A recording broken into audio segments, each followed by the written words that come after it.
उत्तराखंड जिसे देवभूमि के नाम से जाना जाता है, यहाँ के हर कण में देवी देवताओं का वास बताया गया है। ये भूमि 4 धामों, सिद्धपीठों और अनेक देवालयों से सुसज्जित है, जिनमें से यमुनोत्री धाम का विशेष स्थान है।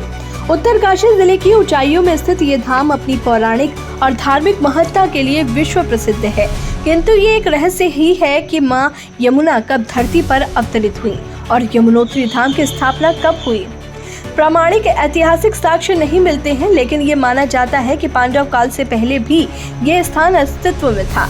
महाभारत और अन्य ग्रंथों में पांडवों की इस धाम की यात्रा का उल्लेख मिलता है, जिससे इसकी प्राचीनता प्रमाणित होती है। यमुनोत्री धाम में मां यमुना के दर्शन मात्र से भक्तों को पुण्य लाभ प्राप्त होता है। सूर्यकुंड में स्नान करने से यम यातनाओं और शनि के प्रकोप से मुक्ति मिलने की मान्यता है। धर्म ग्रंथों के अनुसार यमुना सूर्यदेव की पुत्री, यमराज और शनि की बहन है। उनकी धारा को पवित्रता और मोक्षदायिनी माना गया है। यमुना नदी का उद्गम स्थल 4421 मीटर की ऊंचाई पर स्थित है। कालिंदी पर्वत के चंपासर ग्लेशियर पर है और इसी कारण इसे कालिंदी नाम से भी जाना जाता है। ये विश्वास किया जाता है कि जब यमुना पृथ्वी पर अवतरित हुई तो उत्तर वाहिनी बनकर समस्त प्राणियों के पापों, जन्म मरण के बंधन से मुक्ति देने वाली हो गई। कर्म पुराण और केदारखंड जैसे ग्रंथों में भी यमुनोत्री के धार्मिक महत्व का विस्तृत उल्लेख किया गया है। इतिहास में झांके तो पता चलता है कि 1855 से पहले यमुनोत्री धाम की पूजा हनुमान गुफा में हुआ करती थी। बाद में टिहरी के राजा सुदर्शन शाह ने मंदिर का निर्माण कराया, जिससे यह धाम एक संगठित तीर्थ स्थल बन गया। 1862 में राजा भवानी शाह ने मंदिर में यमुना जी की काले पत्थर की मूर्ति स्थापित कराई, जिससे इसकी महत्ता और अधिक बढ़ गई है। इसके बाद 19वीं सदी में राजा प्रताप शाह ने भी मंदिर का पुनर्निर्माण करवाया। हालांकि इतिहासकारों में मतभेद है, लेकिन ये कहा जाता है कि टिहरी रियासत की महारानी गुलेरिया ने यमुनोत्री धाम तक पैदल मार्ग बनवाने के साथ साथ सूर्यकुंड का निर्माण भी कराया था। समय समय पर इस मंदिर का पुनर्निर्माण छोटे स्तरों पर किया जाता रहा, लेकिन 1985 में काली कमली धर्मशाला के ट्रस्टी तोलाराम मोहनलाल जालान ने वर्तमान मंदिर का निर्माण नागर शैली में करवाया, जो आज भी श्रद्धालुओं को अपनी दिव्यता से आकर्षित करता है।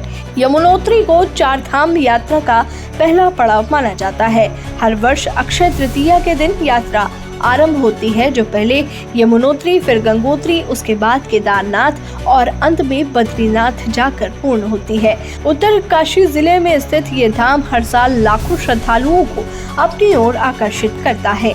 यहाँ से केवल 1 किलोमीटर की दूरी पर स्थित चंपासर ग्लेशियर को यमुना का मूल उद्गम स्थल माना जाता है।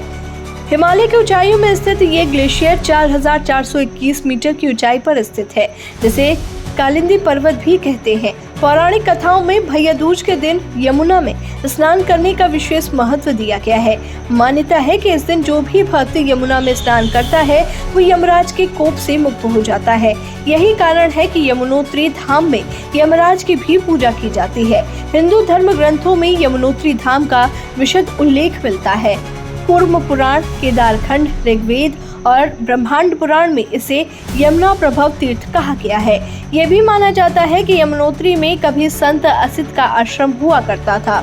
महाभारत में वर्णन मिलता है कि जब पांडव उत्तराखंड की यात्रा पर आए थे तो उन्होंने पहले यमुनोत्री, फिर गंगोत्री, उसके बाद केदारनाथ और बद्रीनाथ की यात्रा की थी।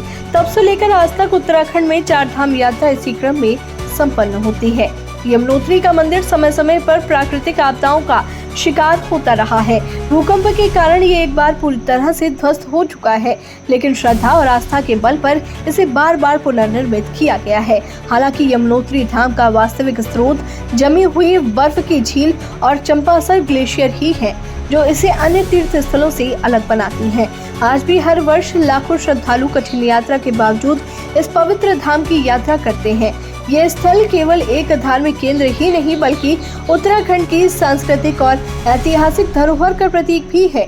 यमुनोत्री की यात्रा कठिन जरूर है, लेकिन मां यमुना का आशीर्वाद और यहाँ की दिव्यता हर भक्त को मानसिक और आध्यात्मिक शांति प्रदान करती है।